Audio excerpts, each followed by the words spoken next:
2nd, it's 5:30 p.m. We're in the forum room at the Wesley Peterson School. We have a roll call, please. Valerie Howe. Here. Joyce Iverson. Here. Julie Cope. John Linder. Here. Dean Miro. Here. John Pettit. Bonnie Princeton. Here. Thank you. Next order of business, pledge of allegiance. Pledge allegiance to the flag of the United States of America and to the republic for which it stands, one nation, under God, indivisible, with liberty and justice for all. It's recording. Thank you. Item 4, adoption of the agenda. We have one additional. We do on the personnel, we have an additional item there. Item number 7, the letter of resignation from Heidi Dudley, our current agricultural education teacher. Okay, with that addition, we entertain a motion to adopt the agenda. Unless someone should pull something out. I'm going to make that motion. Motion by Quincy, is there a second? Second by Merrill. All those in favor of adoption of the agenda with the addition, signify by saying aye. Aye. Opposed, no. Motion carries. Item 5, discussion to clarify and provide additional information on the upcoming auction and dispersal of school property. Mr. Taylor, is there anything you want to add on that? There is. Dan and I worked on a fact sheet and give Dan the credit for that. I asked him to put together some facts so that you could see it. First of all, let me back up and make sure that we're very clear on what it is and why we're doing it. And first of all, we met with all of our coaches last spring, and kind of did a brainstorming session with them. And the plan then was to do new banners, and Dan has included those on your sheet here this evening so you can see. So all the information that's up on the current banners will be on the new banners. There just won't be as many. I think Dan tallied up, there's a total of 161 total banners that we have up there right now. So I'll correct it, 115 that are current, or that were on the wall there. And it says in here too, 14 of which were pre-consolidation, 11 were non-championship. So that left 90 were championship banners in the other gym. Looking at how many championships we've won from consolidation until now is 161. So not only would we, in theory, if the idea was keep the old, and again, we met with the coaches and that was not the feeling, but if it would have meant pretty much almost every one of them from over there coming over, plus getting 71 more and finding a space to put all of those. That would just get us up till today and not be allowing for anything in the future. So, well, as Dan has indicated to you this evening, any items that were pre-consolidation, which was the fall of 1989, all of those items, from banners to trophies to school pictures, all of that information is going to the Rushford Historical Society. So that has all been set aside. It is not a part of the auction. So the plan then is how to properly disperse of these banners. And that's where we came up with the idea of the fairest and most equitable way is if it had significance to a particular group of people, be it our coaches, be it a parent, be it a player, that everybody would have equal opportunity to bid on those items. So on that note, Dan, I'll turn it over to you in case you want to add anything else other than what you have on the sheet here. Sure. Well, I'll just summarize a little bit on the sheet. It started with our first meeting was in August of 2016, so it was our back to school kind of coaches meeting. It's the first time we talked about it, so that's about a year and a half ago. Different things we discussed in the course of then as well as subsequent meetings. One idea thrown out there was outdoor banners for outside events, indoor banners for inside events. So for example, a baseball banner would be at the baseball field, a golf one would be out the golf course, track ones would be down at the track, and then the indoor ones. So that was one thing that we looked at, discussed through it, and kind of felt that there might be some that will get lost or not get the same type of exposure. There are some that don't really fit into a good one there, because like speech, where do you put speech then? It doesn't take place in the gym. Who knows, if we've had success with that, or that we're even offering it. So that's what got us to this idea of this consolidated banners, or activity banners as I refer to them. Similar to what we've seen at other schools, you can see a picture of Houston's, how they're demonstrated in their gym. It's meant to show, look at everything that Houston has to offer. That's exactly what our coaches were saying. Let's put on display everything that we have to offer in a prominent spot that gets a lot of attention, which is our high school gymnasium, and that's where we got to it. So then they got to, what do we do with the existing? And there was discussion, do we give them to the coach? Well, coaches, no, we don't want that to be the case. Do you give them to certain players? Then inevitably, how do you pick that? First come, first serve, not really fair. So they were the ones that kind of came up with this idea of, well, let's auction them off. If it's meaningful for somebody, everybody can have a chance at them.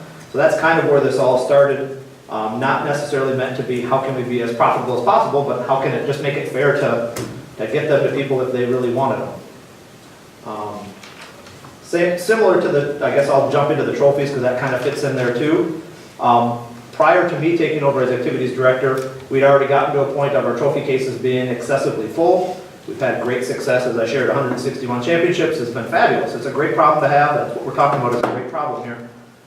But what had been taking place, I believe since 2010 on, was if a team, let's use boys basketball, won the subsection, won the section, and went to state, that was a small trophy is subsection, a bigger trophy is the section trophy, and then the biggest is the state trophy. What we were displaying in the old building in the trophy cases was just the largest one, because limited space. So in talking with the coaches, they felt the same way. When we come over here, let's display, every team that's earned something has a picture display in this building. It's only one though, so instead of having 3 pictures of the exact same team for a given year, every team is still shown, and there's 242 that have been moved over here. So every team is recognized. We want to recognize the history, but we're not duplicating due to the space issue, thinking not only right now, because we could squeeze, but thinking continued success in the future, to have that be our path that we use. So therein lies some of those additional trophies, which are the lower level or the smaller trophies, however you want to think of that. Still obviously deserving and to be recognized, but felt, how do we handle those two? Again, give back to the coach. No, the coaches said, no, we don't. No. So that was, put those on the auction as well as what came out of those coaches meetings. So I don't know if that addresses potentially any concerns, but I'd happy to answer any questions you guys may have as to what we discussed. Okay, anybody have any thoughts on that? So is this a point where, are we going to wait for a discussion? Yeah, it's a board action item, but I thought it was important to get it out there so you have a little bit of time. And Okay. we have, if we have individuals in the audience that want to ask questions, I guess it's an open discussion, so they can ask questions at this time, so. Okay, well, we'll put that on. We'll be talking more about that, I'm sure. Moving on to item 6, public comments. Do we have anyone that wishes to address the board?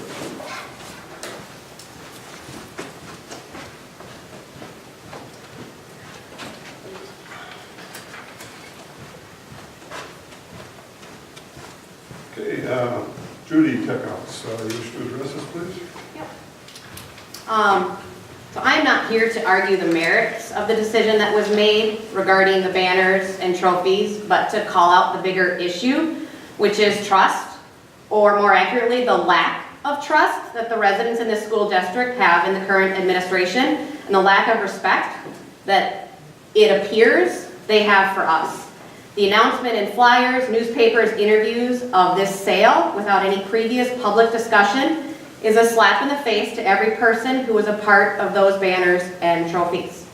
You've had 2 years to entertain discussion on this issue. Communication was significantly failed here, and there is no excuse for that. I'm not arguing the merits of these banners. They could have been done and should have been done before the school opened, and then everybody would have known what was going on. Or there could have been open discussion about what was happening before people read it on Facebook.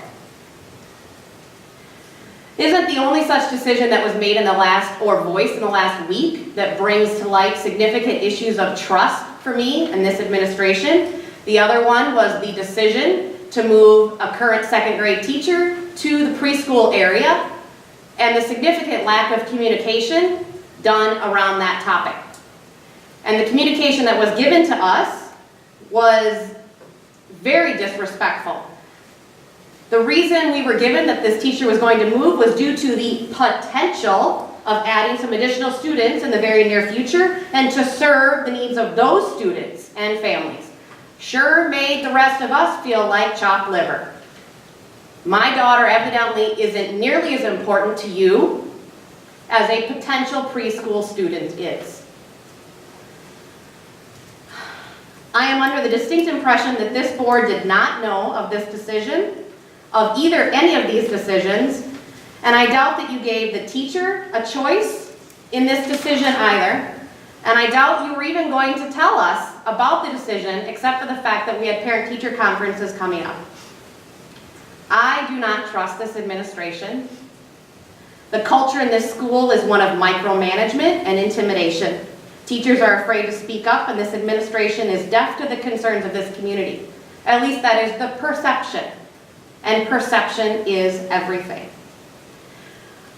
I hope that what I addressed was on the agenda, because I'd have no idea. The last agenda on the website is from October. The last minutes of this board are from September. There is no calendar for the 2018 school board meetings, and there was no communication on whether or not this school board meeting was even going to occur, at least nowhere I could find.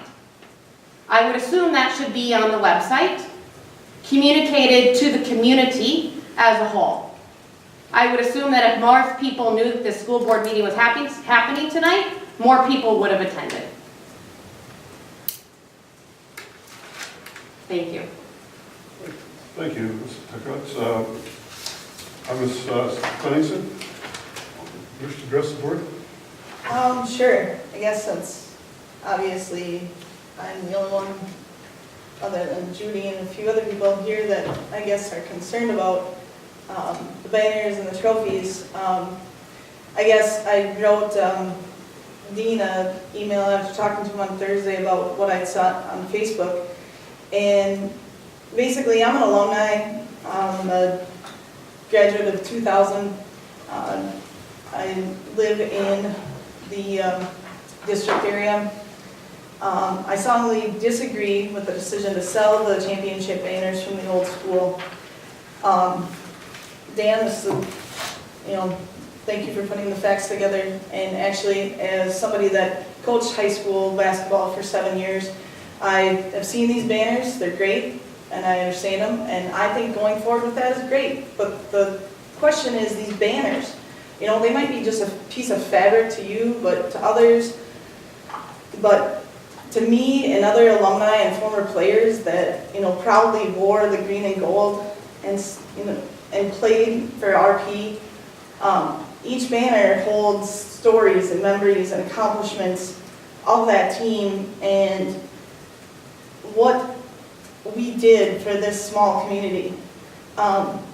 Basically, for me, we put the first girls banner up on that wall in 99-2000. That banner represents all the hard work and dedication and pride that we had from that season. I believe we lost 3 games that season. That team was the best thing that could ever happen to me. And our journey didn't just start that night. It started a year before that when we lost that same game to Goodhue by 1 point. We wanted to go back and put a banner in that gym for that other team, for our new team, and to represent something, to start a tradition for girls basketball, not just boys basketball and football. And we referred to that season as the banner year. Our coaches were Jurassic and Thompson, and just a few short weeks ago, I sat at Thompson's visitation and talked with Mike and Sandy and Dana about how great that season was and how much it meant to us to put that banner on the wall. And then to read that article, that just, I guess for me, as a coach that coached at Mayo High School, I coached on his coaching staff, that we put 5 teams in state. If we put a banner on a wall, which they have banners, I wouldn't want them to be sold to the public, to go to the highest bidder. For me, I don't know if I'm voting or bidding against my other teammates, maybe some parents, or just somebody that wants to put a state banner in their garage for any old reason. Don't know why they would, but you just don't know. There's a lot of people that bid on those items on the Dar Auction website. I guess I have questions of why does it have to be a public auction? Or I guess a public auction, why does it have to be online? Let's have some fun with this. Make it a live auction. You can see who you're bidding against. Egg people on. Make it a little more fun. Why can't those go in that smaller gym? Display them somewhere in school, the hallways, the locker rooms. Somewhere that you're showing those other kids that, hey, that's something that somebody earned. I can show hopefully my maybe future children that I earned that. I guess where's this money going to? Does it go to the girls' basketball team when you sell a girls' banner or a boys' banner? Does that go to the team for equipment? I've coached, I know how expensive equipment is. And I want you to know that I voted yes for this. Thank you. And I received a lot of criticism because at the time I kept my permanent address here and lived in Rochester. And people said, you don't deserve to vote. Well, someday I'll be paying the taxes here because I own property here. So I just ask, please take these banners and trophies off your auction and come up with a better plan. Thank you for your time and consideration. Thank you, Mrs. Fennington. Okay. Moving on to the consent agenda. We have item 7, the regular meeting minutes from the December 18th meeting, as well as the Truth and Taxation meeting, the January 8th, 2018 organizational meeting minutes. Item C, donations in the amount of $2,380. Donations were received from the music program in memory of Sandy Myro. Item D, December hand payables, wires, and payroll liabilities in the amount of $271,803.18. The item E, December payrolls in the amount of $270,082.74. Item F, January board bills in the amount of $159,294.35. And item G, several personnel actions. Resignation of Brittany Benson, elementary administrative assistant. Leave of absence request for Emily Charleboy, 5th grade teacher. Hire of Joyce Carpenter, long-term sub for Kim King, EL teacher. Hire Ken Yule, long-term sub, high school math. Hire of Megan Boehm, kids club supervisor. Hire of Tisha Escobar, ECFE, parent educator. And the additional item, the resignation of Heidi Dudley, ag education teacher. And end of the year. And then the middle school and high school activity fund reports dated July through December of 2017. Any discussion on any of those items?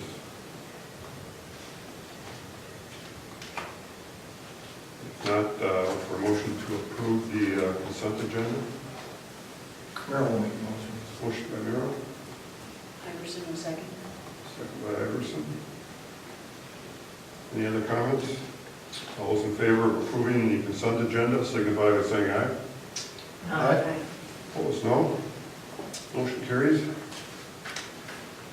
Moving on to new business, we have approved the 2018-19 early retirement.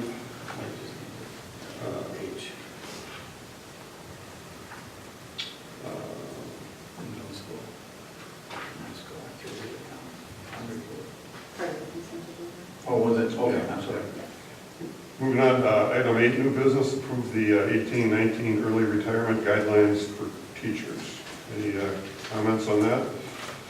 As you know, we've been offering that opportunity to teachers to serve as an incentive for them to give consideration if there's anyone that is exploring options of early retirement. This provides them an additional incentive to give serious consideration for that. Can you speak to whether, is this a change from what It we've is. done in the past, or It is not. it isn't?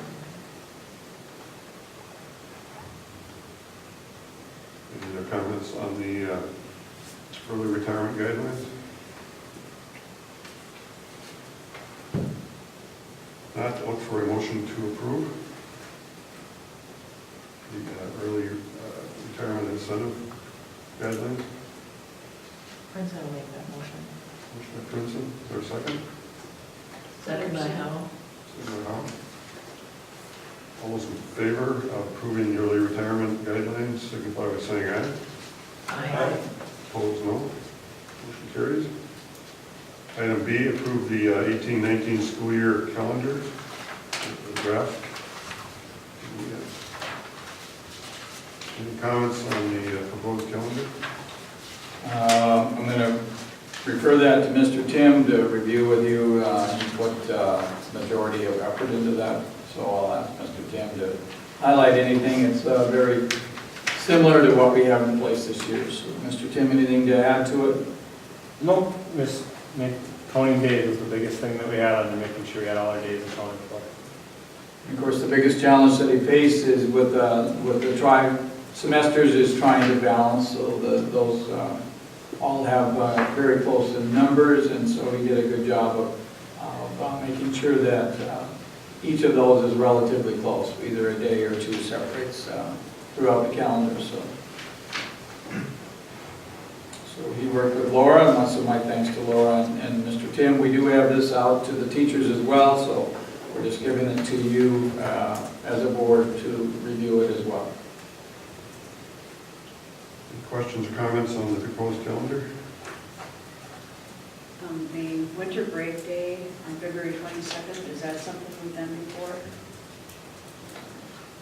Yeah. Does it kind of come in the middle of something? I'm sorry, which one is that? The February 22nd. Yeah, the reason we do that is because we do that, and we've done that for the past several years because our wrestlers are involved in the wrestling tournament, so it has less interference with our school activities, so it works out well for us. And that's kind of a long haul from the Christmas break to there, so it falls in a good place for us. Okay, all right, thank you. You're welcome. I just have a question about this was the first year we did trimesters, right, right now? Correct. Okay. Will there be a time we can get kind of get some feedback on, how that's worked and how different groups have, what have been the advantages and, how faculty has worked with it? Yep, I can put something together later this year. Okay, yeah. Put I that was out. asked by some people, and I thought, I don't think that we actually discussed it, or maybe it was before I joined the board, but I said, I'm sure we'll be getting an update on. Yeah, it was, How it's when we went to the trimesters, we had, I can't remember the exact timeline, we met in January a couple of years ago, and there were staff on there from the middle school and the high school, and we met for 6 meetings, one each month, brought it back and forth to the staff, and then before it was here, it would have been last fall, or a year ago fall, proposed at the board meetings, and the board approved going to it, so. Went through those steps, and then, we'll get a review on it. Next year, we'll be going with the same thing, just because you're already, at this time of year, already starting to register for next year. So we're gonna stay with the same thing for next year, middle school, high school, but definitely start to review it. We've already learned some stuff as we go through, so I can, as the year gets closer to the end, I can give you guys an update on that. Yeah, I think it would just be interesting to hear a review. Any other questions or comments on the proposed calendar? Not, look for a motion to approve. Earl will make that motion. Motion by Earl, second. Iverson, second. Second by Iverson. All those in favor of approving the 18-19 school year calendar draft, signify by saying aye. Aye. Opposed, no. Motion carries. Moving on to item C of new business, approve the sale of school memorabilia, banners, extra trophies from 1990 to present.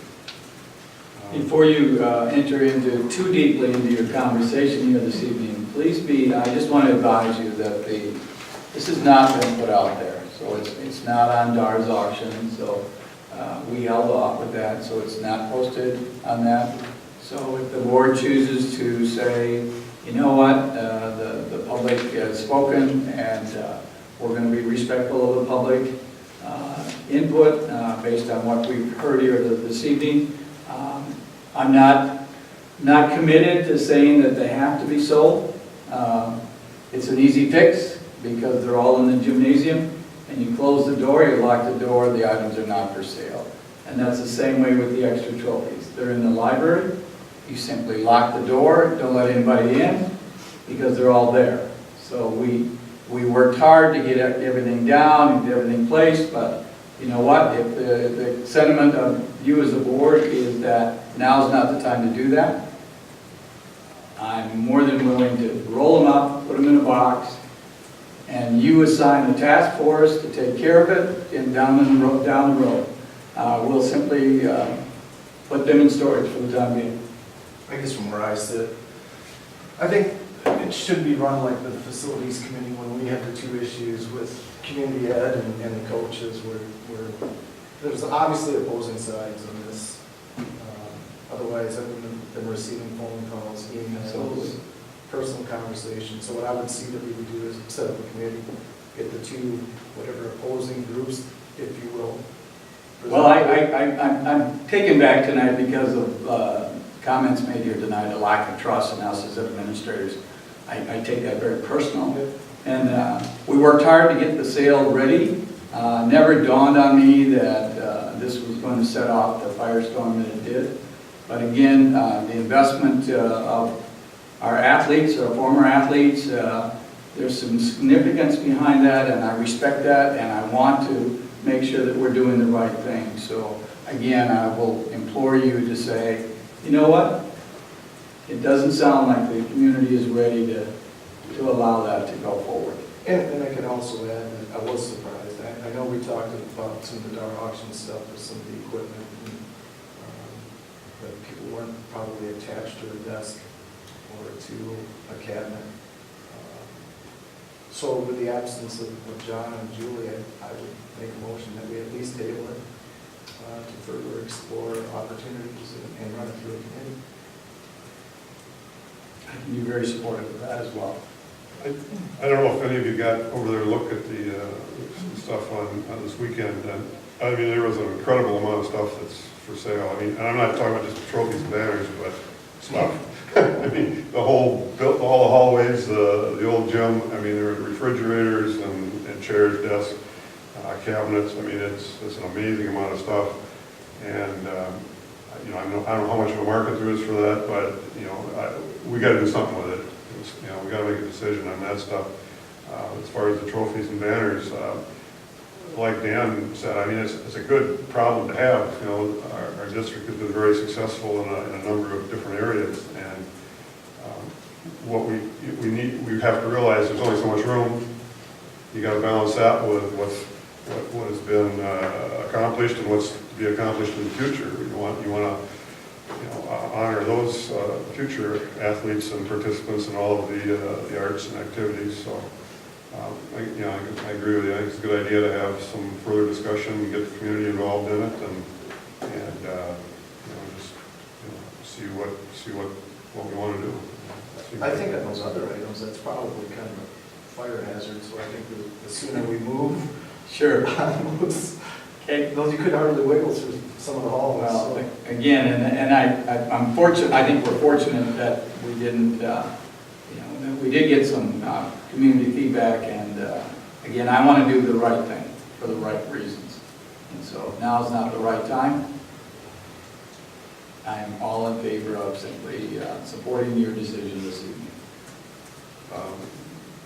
You have a motion pending. Do you wish to still go ahead with the sale of the other items? I think with the other items, I think we're going to have to make room eventually whenever we It's not gonna get better with age, it's not wine. You know, if we decide to go that way, that's fine with me, although the word committee, just because of my job, it's like, oh, not another committee. But I mean, if we go that way, that's fine.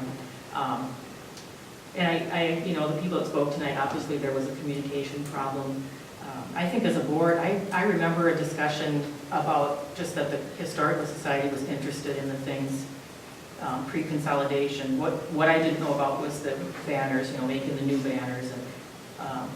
And I, you know, maybe you heard from different people than I did probably. And honestly, I heard from probably a few more people that actually, once they understood the idea, they were behind it, you know. But the first thing that, unfortunately, that appeared on Facebook apparently was somebody saying the school is auctioning off all banners and all trophies.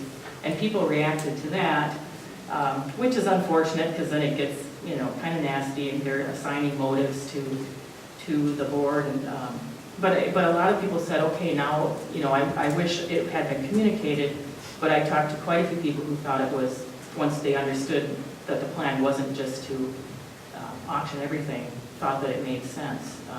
You know, because everybody, once they think about it, if we pull them off the auction, then the next thing is what are we going to do with them? You know, we're sort of kicking it down the road. And if there are people in the community who want to, you know, serve on that kind of committee, maybe that would be great if they want to take over that. But I also wanted a chance to say, I think too often, you know, people are vilified in social media, and that's just the nature of the business. But, you know, I commend the coaches because I think at least they met about it, at least they talked about it, and I believe that they tried hard to come up with something that was practical, but also would respect people. And I don't think anyone on this board disrespects athletic accomplishments, and everybody recognizes, you know, the importance of that. But, you know, in the end, we're all just people trying to find the best way to do something. And so I just wanted to say that I think there were people who worked hard on this, and that should be recognized, that they're, you know, that wasn't said enough, at least in the comments that I saw.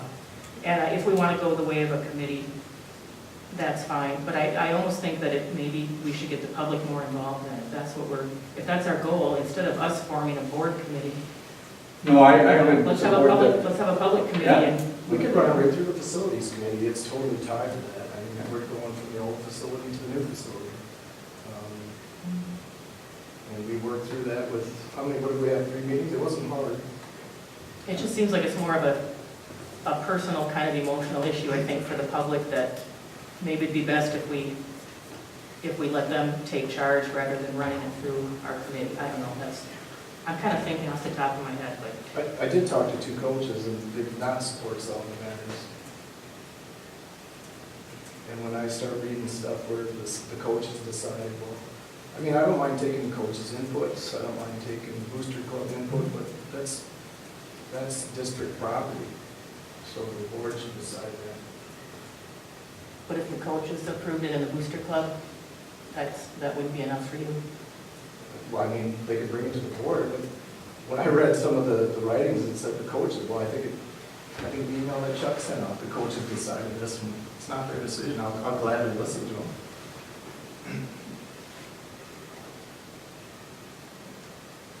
Anybody else have any thoughts on the issue?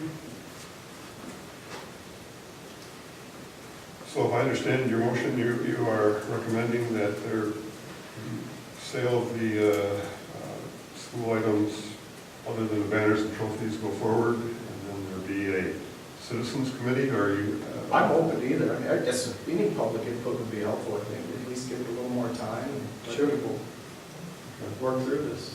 Yeah. Okay. That is a motion. Is there a second? I'll second the motion. Miro motion, Iverson second. Any further discussion? All those in favor of the moving forward with the sale for the items currently at the old building, and then observing the issue of the banners and trophies for board discussion, signify by saying aye. Aye. Opposed, no. Motion carries. Moving on to item D, superintendent contract discussion and review. Whatever you, everything you want. As you may or may not know, my contract is up on June 30th of this year, and in conversations, I'm asking the board to give me a one-year contract. I am reaching a point in my life where I'm getting ready to do something else. So I would entertain another year though, just to allow me the opportunity to finalize everything in this building. We still have a few projects that will be on the docket that I will not be able to get completed this year. I'm task oriented, so I'd like to make sure that I have everything wrapped up. So on that note, I would ask your consideration to allow me to have a one-year contract going forward. If you put anything together as far as a proposal of any kind? I have not, no. I just wanted to get, before I did that, I wanted to get a sense back from the board, and I will put it right out on the plate for you. You're not going to hurt my feelings if you say, thanks, Chuck, but we're done. When do we normally do the superintendent review? That would be upcoming shortly. Yeah, normally about this time of year. I appreciate, Chuck, your commitment to follow through and make sure everything is completely working well. I might suggest a meeting with the personnel committee with a recommendation, and then the committee can bring it to the board. Okay. We're missing two people tonight anyway, so it's probably a good idea to get something formalized and then put it out for discussion. I don't know if we need a motion on that, but we could just go forward with that, I guess. Merrill will make that motion. Okay. Motion by Miro, is there a second? What are we motioning on? That we put it to the personnel committee? Yeah, after a formal proposal. We don't have a personnel. I was gonna say, what is that committee? Well, Like the it's our, negotiating committee? or- Negotiation committee, Oh, yeah. oh, okay. Yeah, okay. That one? One with, we're currently, I think it's Pat Howell and myself. Okay. So we're directing them to put together an idea or to come with a recommendation whether or not to accept the. I guess, maybe I'm speaking for Dean here, but my thought was proposal to that committee, work out the details, and then bring it to the board with a recommendation or non-recommendation as the case may be. Well captured. Proposal from the superintendent to that committee. Right. Okay, that's the part I missed. Okay. And there is a motion by Miro, is there a second? Princeton, the second one. Second by Clemson. All those in favor, signify by saying aye. Aye. Opposed, no. Motion carries. The item E, review current property and liability insurance options for the vacant buildings. Yes, we've been working with our insurance representative, Butch Johnson, and trying to figure out the best alternative, and so we were able to, prior to the holidays, have a phone conversation, myself with Laura and Butch Johnson. So they discussed several options that you could explore. There's two options listed. The first one is reducing the amount of coverage on each of the buildings and the shop area at the middle school in Peterson, and then the other option two there was to delete that and to delete the property coverage. If you go with option one, it requires us to turn the heat back on and turn the water back on in the old building. So we have to date not having had any water. It's completely winterized, and so if you do go with option two, where you delete the property, you still have general liability coverage on the property. You just don't, if something were to happen to either of the buildings, you would not have any options there to turn any claim. On option one, we have location 1 and 4. What are 2 and 3 of those? What are location 2 and 3? I'm not sure if they have the athletic complex listed as 2 and 3. They possibly could have, because they have all the property in Rushford, and then they have 4 is the middle school.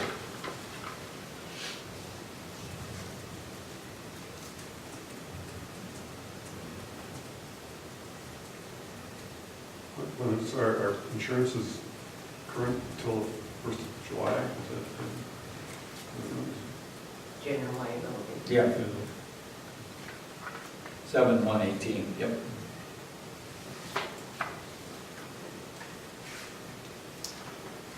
I guess from where I sit, I don't think it'd be smart to just have liability on the school. It's still technically district property, and if something were to happen, I don't know whatever that something would be, but it would make it pretty hard to sell it if there were a fire or something were to happen. What's our deductible, if you recall? Casualty, 5,000, 2,500? I'm not sure on the building, on that. I know that for general liability, it's 2,500. Oh, okay, that's probably what it is.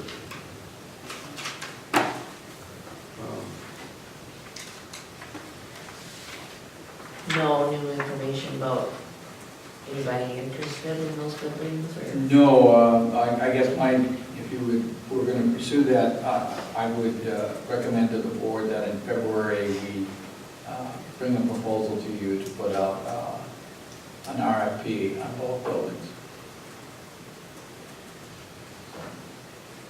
Which gives you an opportunity then to explore some avenues and make it available to the public.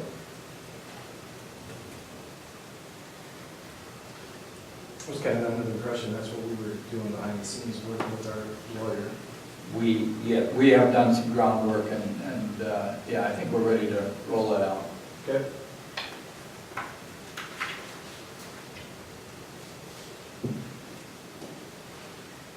Do they have any other thoughts on the insurance? Are those, I guess, I'm thinking it's gonna be kind of hard to heat it, get them going and. Yeah, you're going to be looking The at, whole building. to get the startup back up in there again, get water back on, and get gas turned back on, and get the boilers. We didn't follow through with an inspection because we didn't anticipate that. So you have to do all those things. You're going to look at a minimum of $5,000 just to get it to where we can get it up and turn the gas back on. And then, what they would recommend is that you heat it to 50, 55 degrees. So, you're better than halfway through the winter already. So, Yeah, I guess I was caught a little off guard. Even on the facilities committee, I didn't even know we were going down that path until the stuff was shut off. okay, okay, that's on me.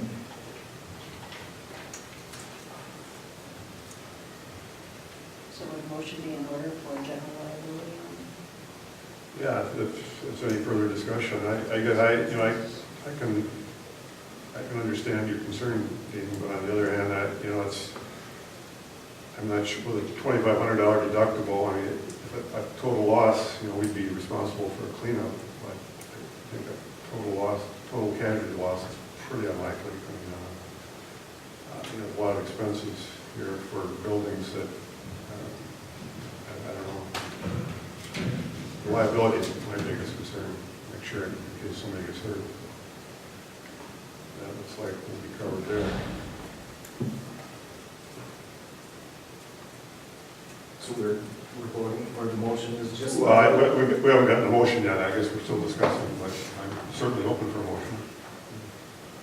I would make that motion, Motion or to keep the general liability coverage. keep it on the whole, everything, I would think so. and then turn the heat back on. Well, no, just the general liability, the option two. Oh, okay, option 2, okay. Right. Okay, there's a motion to go with option 2. Is there any more discussion? Second? I'll second. Okay. Motion by Iverson, second by Howe to go with option 2. Any further discussion? Could we do a roll call, please? The motion is to go with option 2. Valerie Howe, Aye. Joyce Iverson, Aye. Julie Cope, John Linder, Aye. Dean Miro, No, John Pettit, Bonnie Princeton. Aye. Motion passes 4-1. All right, moving on to item F, reports. Mr. Miller, Superintendent's report. Yes, my report starts on page 29, and I've given you some information this evening about long-term substitutes. We're extremely happy that Ken Ewell and Mary Kate Franklin are going to be serving us in a long-term capacity, and so we're very excited to have them join our school family, and they've made a smooth transition already, so I commend them on their willingness to step forward and put forth their best effort in teaching our students. We have a number of student teachers that have joined us right after the holidays here, and they're listed there, as well as the teachers. Special note of thanks to the teachers for their willingness to host a student teacher. And then I extend my thanks and appreciation to Brittany Benson, who has taken on a different position, and so we're very appreciative for the years that she served as our elementary administrative assistant. I'd like to extend my thanks to Mary Hoyland, who served as a long-term sub in the special ed classroom during Mrs. Galan's absence as well. And then my thanks to all that were involved with the holiday tournament, the boys basketball tournament. As you may or may not know, we hosted the holiday tournament, and the teams were from Spring Grove, Mankato, Loyola, and Kalwak, Alaska. And so that was kind of a brainstorm that evolved through the friendship of Coach Vicks and Superintendent Jim Holine, who is from Peterson, but is currently serving as a superintendent there. And so through their friendship, they kind of came up with this brainstorm, and it was a good opportunity, so my thanks to them for making that happen. And then I just shared with you the activities that we have been going on here so far, and things are going very well, and our one-act play, our youth basketball tournament, and the Boy Scouts Pinewood Derby, all of those events took place here. On the school furniture, equipment, the online auction, the viewing, there is a viewing this Wednesday evening from 3 to 7 p.m. and then Sunday from 11 a.m. to 3 p.m. and then bidding starts in Sunday evening on the 28th, beginning at 5:30 p.m. So I'm indebted to Patty Ebner for her help and assistance in getting things organized and ready for the auction.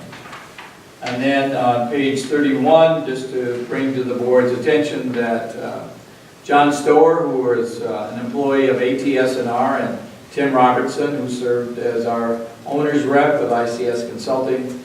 Tim has taken a new position, and his last day was last Monday, and John has entered into retirement effective on January 12th. So just wanted the board to know that I work closely with both John and Tim.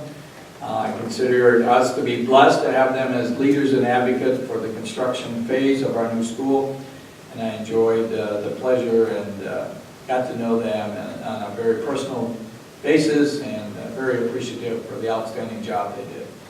So I wish them nothing but the best.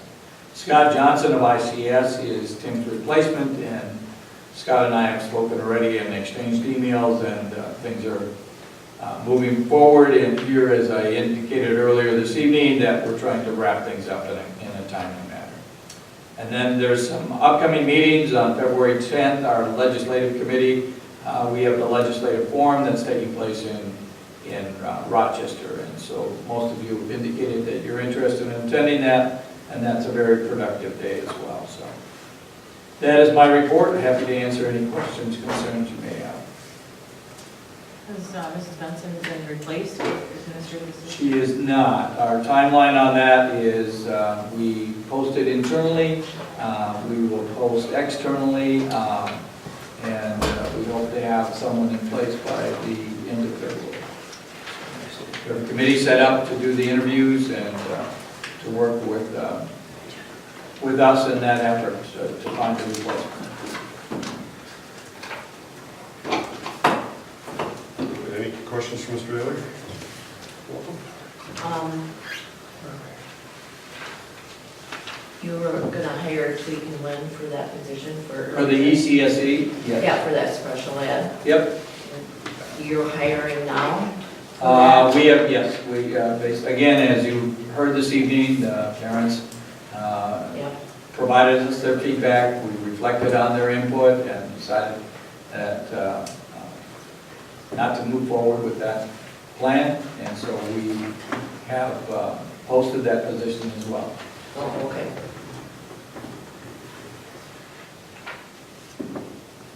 Any other questions for Mr. Ayler? And I will add one other thing to that. We do have Courtney Fricky, who's currently on leave of absence, and she will serve in that capacity.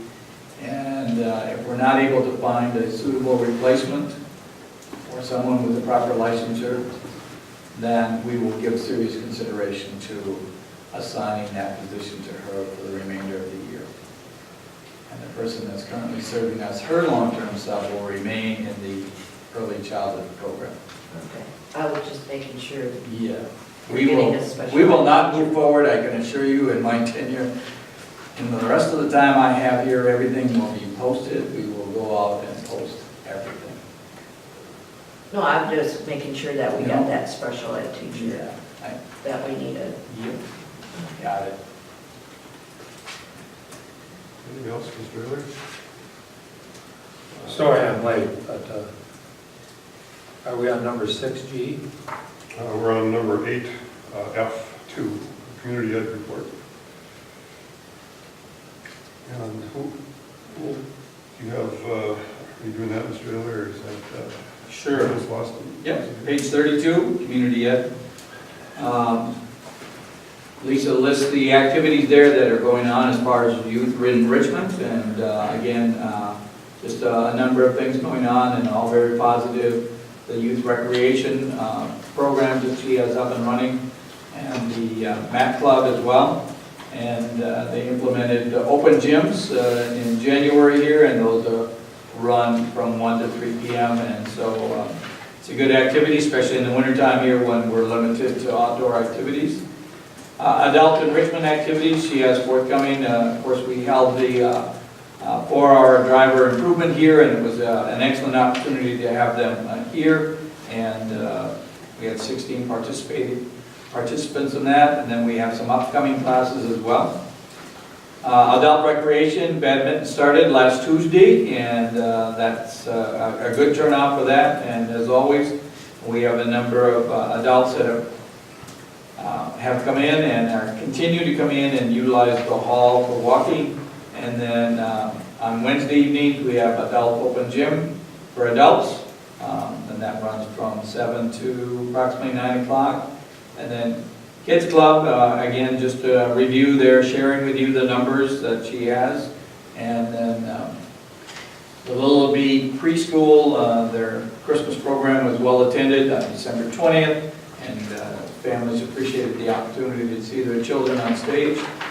And then ECFE, Early Childhood Family Education. So we're working through a number of things there. And you approved Tisha Escobar this evening to serve as our parent educator. So, and then on Wednesday, January 10th, they hosted the Community Education Directors meeting here. And the schools in attendance were La Crescent, Hoka, Winona, Able Canton, Chatfield, Spring Grove, Caledonia, and Kingsland. So, great opportunity to showcase our school as well as for them to have a productive meeting as well. Any questions on the Community Ed Report? Moving on to the elementary principals report. Shepherd is not here. Mr. Tim? Yes, I can do that one. Just looking at here. As you guys see listed there, they have the Trojan Pride winners that they randomly draw throughout, so just kids that are being respectful, responsible, safe, going above and beyond, get thrown in the big drum, and then they draw them at recess and different times and make a big deal, big celebration of it, and put them on Facebook, I know pictures, and they come home with those certificates and prizes. It's good. Last Friday, the Lacrosse Community Theater was here, presented a play in the auditorium. The whole elementary kind of fit in there. It looked like it was a good performance when I peeked my head in. Conferences, you see the numbers of parents. We had a number of students based on the sign-up that we had for elementary conferences. FastBridge testing there, that's our progress monitoring that we do 3 times throughout the year, so kind of that winter progress monitoring now. Students took it in the fall and now again here in the winter. Our title intervention programs, ADSIS programs there, will collect that data. Start the data review here this week now, going meeting with teachers and going over the data to see if kids are on track and if they need some more intervention. The Winona Symphony Orchestra concert, our kids have been attending that now. I think this will be the 3rd or 4th year. A great thing for our kids to attend up in Winona at the college there, just to get a little different, something they probably don't see every day, but getting to see an actual orchestra concert instead of, a band concert or something. Just like I said, they just don't see. Kindergarten registration, she mentions there, March 16th coming up. Looks like about 56 families next year, so a nice good number for us. Spelling bee was supposed to be today. We had 5th, 6th, 7th, and 8th. It's rescheduled for tomorrow. And then the grade 8 kids, Winona Healthy Kids in the classroom. So they must have a few dates there where they've got some kids coming in. Any questions on the elementary report? Yeah. I noticed some of the children's names under Trojan Pride were just the last initial. Is that an option parents have, not having their child's name completely out there?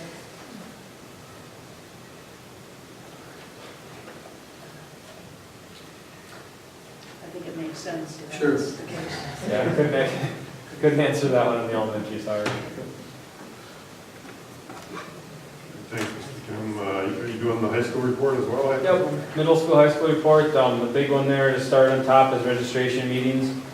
Put our calendar together, start the week of February 5th. We'll meet with our 8th through 11th graders to go over the process. Mrs. Helgo and I have met with every department except math. That was on our calendar for today too, so we've got to do that this week. We've met with every other department just to talk registration guide, how the first half of the year's going, and I know Bonnie asked about the trimesters, and again, we're a trimester and a half, so it's kind of hard to see exactly the difference in how it all fits, but just asked for new course descriptions and stuff like that. So we're working on putting together our registration guide and adding a few new classes again. We had Mrs. Thompson wants to teach a Pinterest 101, so just and kind of said teaching some classes that go back to What was it? Pinterest. Pinterest? 101. Wow.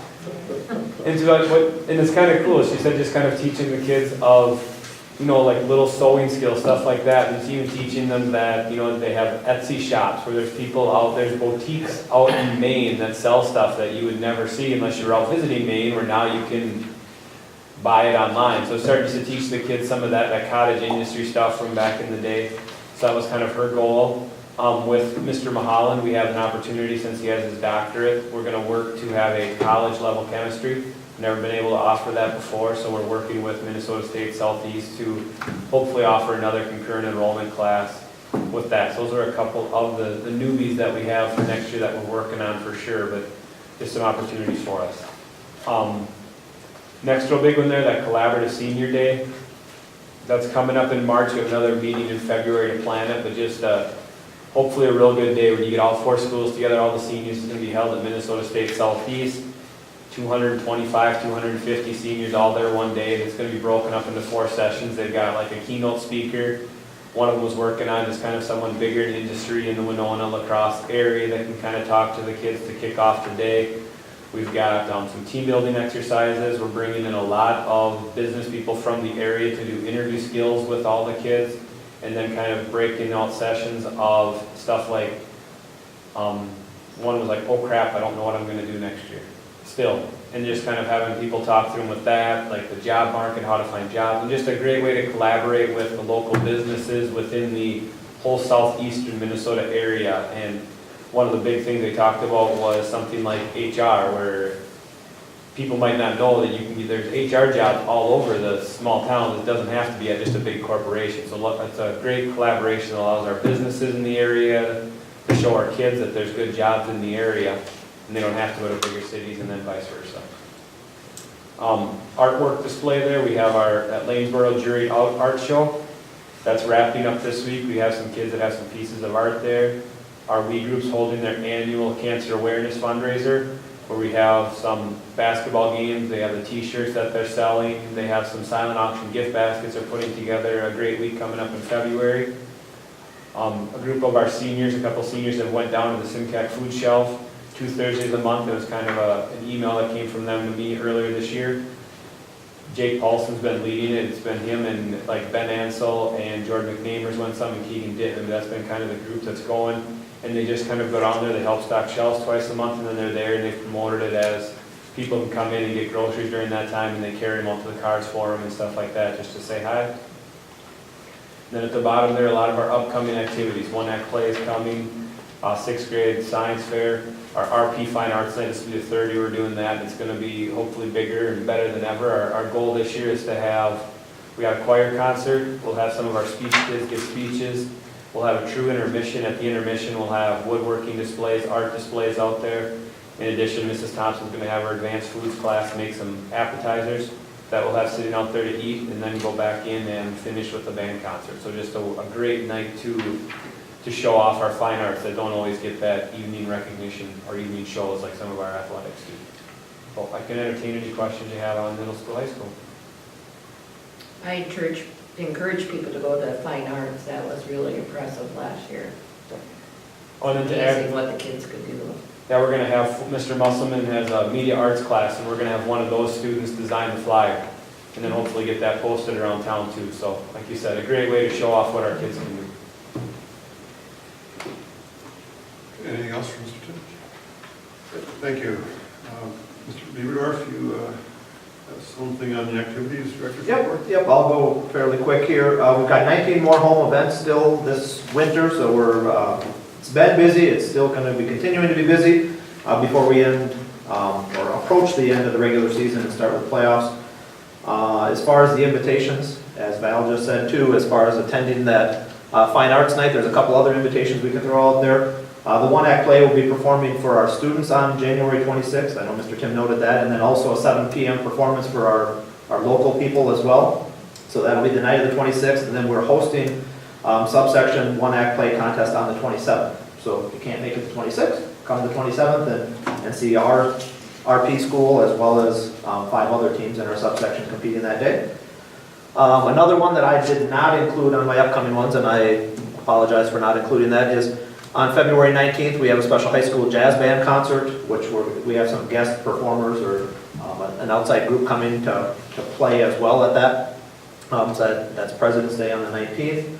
But otherwise, you can see on here, we've got the cancer awareness nights coming up, we've got senior nights, we've got parents' nights for each of our activities coming up as well. Kind of leave it at that unless you have specific questions, I'd be happy to answer. Anything from Mr. Beaverdorf? Thanks, Dan. Moving on to item G, discuss approve adding the following advisor positions: fall dance advisor, junior high knowledge bowl advisor, and trap team advisor. I think you've got some information Mr. Beaverdorf gave us on some of the areas, other schools in the area, what they're doing. Correct, yes.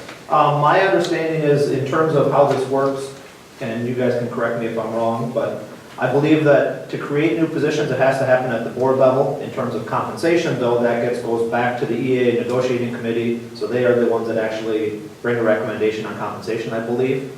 So my intent with this is to justify a need for them, show our numbers, show how they compare to other schools, and hopefully get your support in creating new positions, new advisor positions for them. If we start with Knowledge Bowl, and I'm speaking on behalf of our leaders, in this case we do have a Knowledge Bowl advisor, which is Mary Walter. She was not able to attend today, but she put together a nice summary which is included in your packet there. In terms of the numbers that we are one of the largest in terms of participation numbers, largest in in the area. I sent this out to all of our Three Rivers and Southeast schools, as well as a couple others like Winona High, and Hayfield, Grand Meadow. I got 10 responses, so I'm going off of the 10 that I've got to share this. I know there are more schools that are participating than what's just listed here, but these are the 10 that responded to my survey last week. And you can see that our numbers in the neighborhood of 50 students participating this year puts us really close to Plainview and Melville, far greater than a lot of the other schools. Right now, Mrs. Walter is our only advisor, so she's coaching, which is in this year 5 junior high teams and 5 high school teams. A lot of time and effort, and she explains kind of the junior high season. For those that aren't familiar, it starts in September and goes through January. At the same time, she's doing the high school season, which starts in November and goes through March. So that's a 16-week season, obviously very, very long. It's through the Southeast Service Co-op, so a lot of the different meets are held in Rochester. Certain conference ones are held at different locations, and then senior high can qualify for a 2-day state meet in Brainerd. And as she notes in there, that's happened twice for us as well. I asked her to put together a little bit of a summary in terms of the number of hours, number of practices, just to kind of give you more information, but hopefully just in terms of what you're seeing there, you can see that there is a need for another one to assist her with that in terms of, you know, a lot of these other schools, looking at Winona has 2 advisors, Fillmore Central has 2, Lanesboro has 2, Caledonia has 2 or 3, or 3 or 4, depending on how you look at that. Oh, sorry, I'm looking at the wrong thing. Fillmore Central has 2, Caledonia has 2, and Plainview Melville has 2. And then those other ones were the number of teams. I was saying, obviously, when we have 10 teams and 1 coach, that makes it extremely challenging. So, flipping the page of your handout that I gave you there is a summary of the fall dance. That's been Lori Bauer serving as a volunteer. That has not been a paid position. She's been doing it for 7 years now. From when she started, 8 or 10 girls, up to this last year, 23. She said 24, but 23 performed. They've expressed enough interest. She loves doing it. Obviously, it's a lot of time. If you look at her numbers of hours there, she puts in a lot of time. It is not a competition sport or season for them. They perform at the half times of the football games, but the girls take great pride in what they do. They start practices and designing stuff in July, goes through our MEA football game or through the middle of October, so it's kind of a long season there. And like I said, it's been done all on a volunteer basis. But there's only 2 other schools that do fall dance, being Fillmore Central and Lanesboro. They're kind of in a combined thing. You can see they do a cost share. But limited sample size in who does fall dance. You know, some schools do cheerleading, but this is different than cheerleading. This is, again, a fall dance group. And then the track team, that's been growing steadily as well. We have, Mr. Lynn was not able to attend tonight either. He was planning to, but he gave me some information. You know, participants in the past 3 to 5 years, we've grown, so we have between 28 and 32 kids. They practice, number of practices per week, number of hours per week, typically 1 night a week. They do it after school, it can go as late as 9 or 10 o'clock. They have different meetings to get organized. Number of contests, they participate in the Minnesota Clay Target League, which is a statewide program. The Clay Target League is kind of a unique thing. It's not technically a state high school league, Minnesota State High School League activity, yet the Minnesota State High School League sponsors a tournament at the end of the year, co-sponsored by Mills Fleet Farm. So there is truly a Minnesota State High School League state tournament they can compete in, but the regular season is done as a outside group, or kind of like a club activity through the Minnesota State Clay Target League. Our numbers, you can see a lot of the other schools have volunteers, but Winona does have a paid stipend for their advisor. Given the number of kids in the organization here, that would be something that we'd be looking at trying to add that as an advisor position as well. So I know that's kind of throwing a lot of information at you. Our numbers obviously are in the highlighted section below, and I would definitely entertain any questions and attempt to answer, given the conversations I've had with our current leaders of those groups.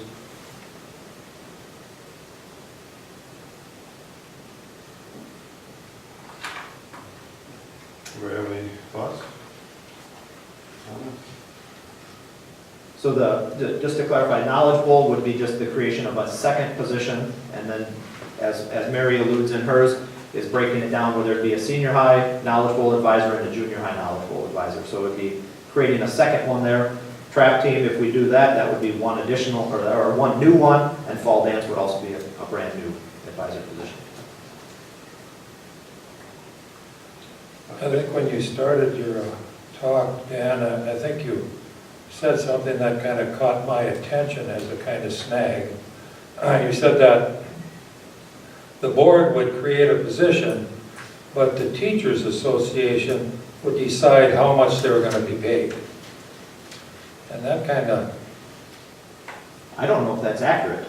I know that in my prior to coming here, and hopefully we can get some clarity from you as well, you being the group, these coaches / advisors, men and women, came to me and said, well, how do we go about getting this, creating an advisor position?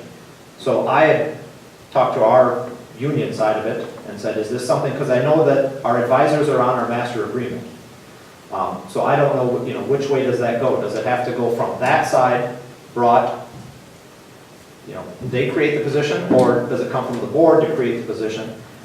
So in my follow-up discussions with a couple of our union members, it was that we need to bring it to the board to justify that there's a need to create a position, and that the board, what I was told, now that could be wrong, the board does not need to make a determination on the compensation.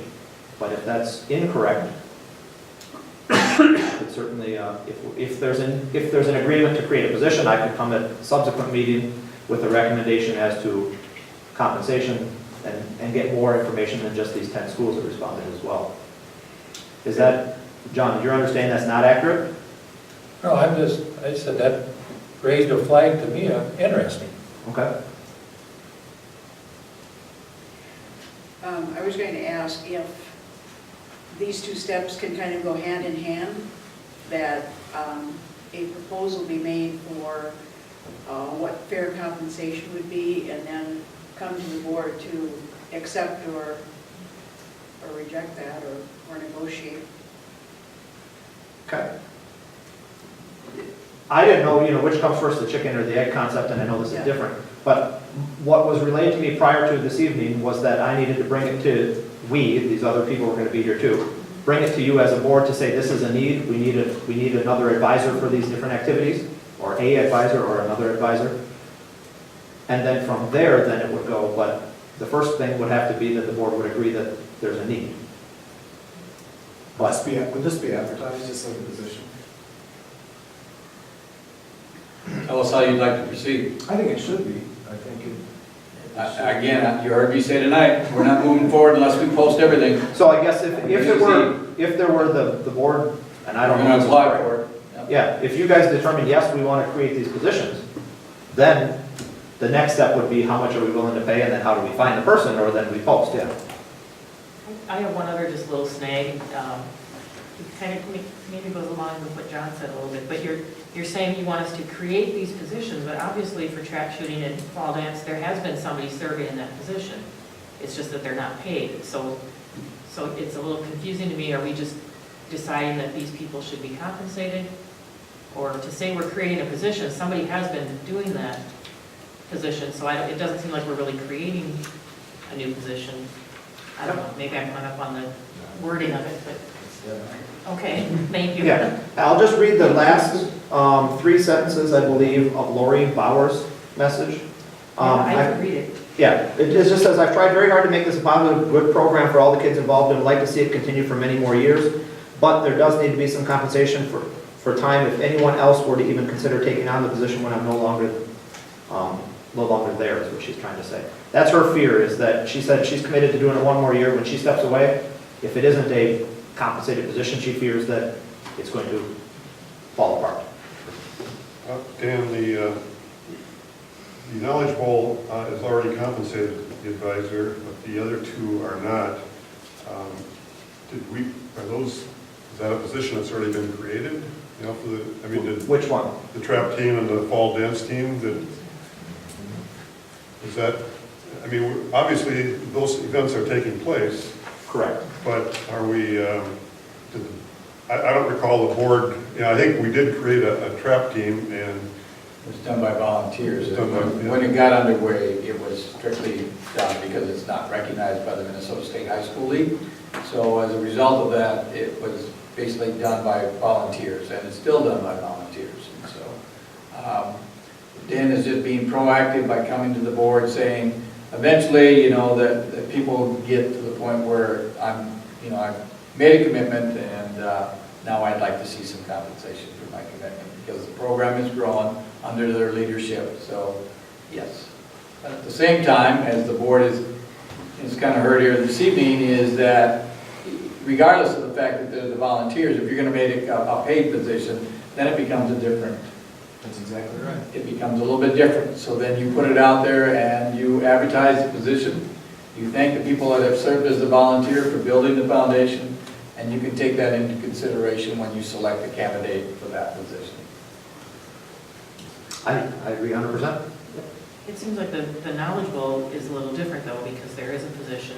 Yeah, and there's she's someone asking- already there, She's asking for it so- to be, for there to be another person, and by looking at the other schools, it seems like that's not an unreasonable request with our What- numbers. what- Is it possible we could act on that one, because Yep, I was gonna say, just to say a little bit of Mary's, she's not wanted to say no to any of the kids. She thinks that, get them excited, especially the junior high level. But you can see some of these that only have one advisor, yeah, they have one high school team, one junior high team. She's expanded and grown up to 5 teams of each. you know, they've done really well. Right. And that's where she hasn't wanted to say no, but she's made it very clear that it is extremely overwhelming for one person to try to do that, not to mention, for just high school, for example, but not to mention obviously to do junior high and high school both. Mr. Chair, I agree that on the Knowledge Bowl situation, it appears that we should add another coaching position there. And I do not see any need whatsoever on the other two. So if it's appropriate, I would move that we add a coach to the Knowledge Bowl position, and the trap team and fall dance remain volunteers. You're making that as a motion? Yes, I am. Okay. Okay, there's a motion to add a position, an additional position to the Knowledge Bowl, and to retain the volunteer on the trap and fall dance team. Any more discussion on that?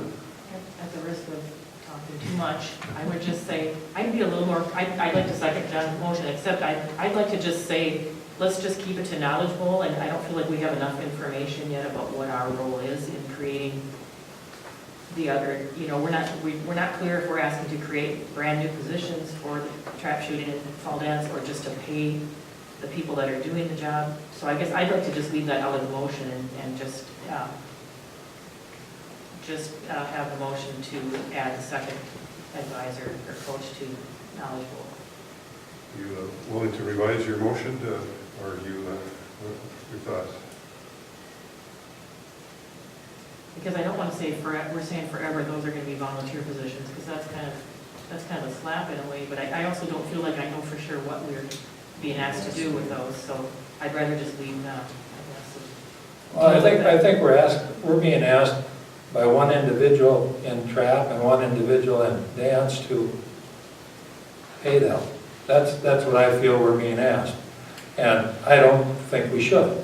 I think if we have a trap team, I've talked to several people that work with the trap shooters, and they're very comfortable with volunteering their time and the gun range and the supplies and those kind of things.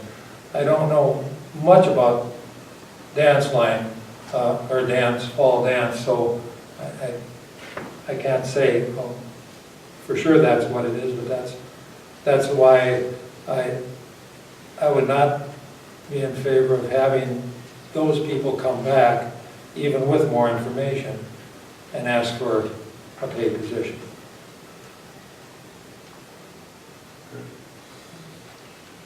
So your motion is to add a second advisor to the Knowledge Bowl, and leave the trap team and fall dance team as they are? as volunteer. Is that, So we wouldn't be adding any position on the master contract for trap team or fall dance, but we will add a position on the master contract for Knowledge Bowl. Is this actually on the agenda? Oh, okay, I'm probably looking at the wrong agenda. What does it say there? Does it say are being asked to pay them or create a position? discussion, approve, Adding the following advisory position. Just for a question on clarity then, with the volunteer on the fall dance, you know, if she's alluding to she's gonna volunteer one more time, so then if we were to get to, and this is just for the future then, if we get to the point where then she has next year be her last year, and we have a number of girls interested in the following fall, but we don't, because we don't technically post for a position that doesn't exist, we don't get a volunteer, then we don't offer, or is that when I would then come back to the board to say, we've got this many girls wanting to do it, we don't have anybody, we need to create a position so we can hire somebody?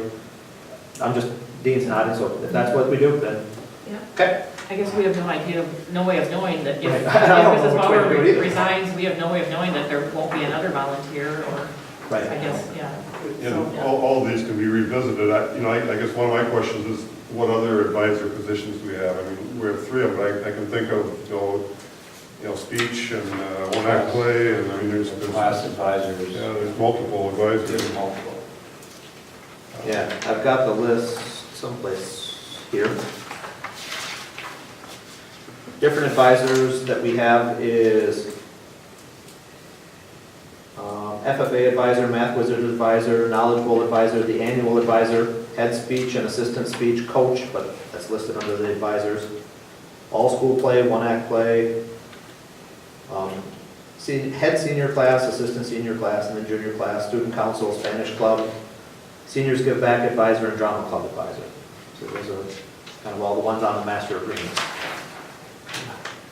So at some point, we could revisit, you know, I get, it might be a good idea to take a look at the whole thing, but at the moment, we have a motion pending to add an advisor to the Knowledge Bowl. I do not believe it's been seconded. Maryland second. Second by Maryland. Any more discussion? Is it, so this is not part of negotiations usually, is it? Not in the contract, does their master contract provide for advisors, that's just a separate, okay. As an assistant to the Knowledge Bowl, or if you're going to add additional coach, then we'll have to look at you can see what we're offering right now, so there would be some consideration to giving, if you want to make it a head and assistant, or do you want to make them both equal? And I would caution you to do that because of the amount of years and service that Mrs. Walters has given you as a district, or given our district, so, yeah. I think assistant would be appropriate. What Mrs. Walter was asking for was high school and junior high to keep them two separate.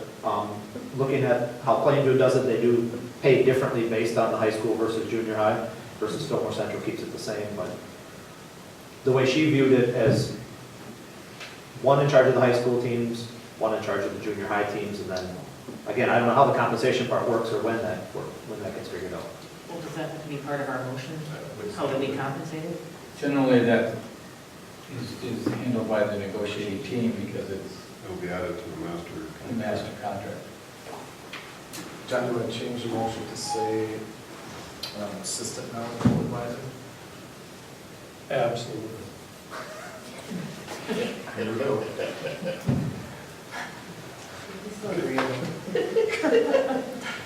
All right, the motion is, there will be an assistant added to the Knowledge Bowl as a junior high advisor. Is that correct? No, as a Just Knowledge Bowl assistant. Just advisor. an assistant, they can probably work it out. Okay, I okay. suppose how All they right. want to handle it. Makes sense. Split multiple teams. Right. So the motion is an assistant to the Knowledge Bowl. And you second that? Yep. All right. Any further discussion or clarification? All those in favor of the motion signify by saying aye. Aye. Opposed, no? Motion carries. All right, that brings us to the end here. We will be meeting again here on the 26th of February, Monday, for our regular monthly meeting. So we'll be looking for a motion to adjourn. Merrill will make that motion. Merrill, second? Aye. Second by Hal. All in favor of adjournment? Aye. Aye. Opposed, no? Adjourned.